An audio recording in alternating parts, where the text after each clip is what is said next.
Usually, we think of a saint as someone with superhuman endurance in trials, someone who exceeds all we could ever reach in terms of sanctity, someone whom we should strive to emulate with little likelihood of success. In some cases, we also consider saints to be wonder workers, who either, when alive or since dead, work miracles for us, from finding our car keys to curing cancer. Finally, we say a saint is someone whom the leaders of the Church have declared, canonized, to be a saint. On this feast, when we consider all the saints rather than focusing on one or the other, what do we see? We do indeed see examples of heroic faith like Polycarp and Thomas More and the martyr children who sang hymns on their crosses in Japan. We see extraordinary learning and piety as in Thomas Aquinas, Teresa of Avila, and Catherine of Siena. But is that all we see? We also see Edward the Confessor, canonized by command of the Norman rulers of England to mollify their Anglo-Saxon subjects after Edward failed in his vocation as king and opened the way to the Norman conquest. We see Joan of Arc leading an army in a procession of murder and pillage across the French countryside for the sake of the kingdom, not of God, but of Charles VII. We see Vincent Ferrer preaching at Jews, and then consigning to the torturers those who refused his exhortation to be baptized. The American satirist Ambrose Bierce was not all wrong when he defined a saint as a dead sinner revised and edited. To be told to honor this, that, or the other saint? No problem. But to honor all saints? That's a bit much to swallow. Is a saint someone who does extraordinary things for the sake of God? Sometimes, but not always. Might then a saint be someone in whom God does extraordinary things? That makes a big difference. Sanctity is not something people do.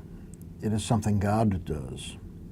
God works through the holy and the hateful, the wise and the witless, the attractive and the abhorrent.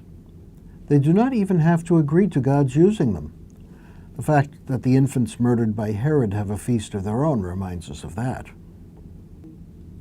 And what does God do with that motley crew? One thing is to show us that in every age, in every circumstance, God continues to work in the world. God's love and the work of the Holy Spirit were not limited to some golden age when men and women were superhuman, nor were they limited to the lifetime of Jesus. In that case, remembering all saints becomes a reminder that God can be, and in fact is, at work in the time, place, and life which I live.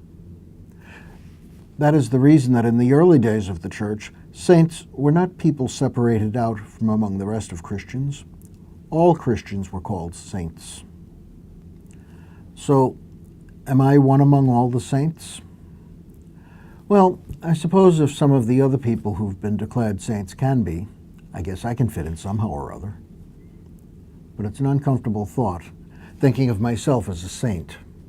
I don't match up to the good ones, and I want nothing to do with the bad ones, in part because I don't want to admit that I fit into their company better than I wish.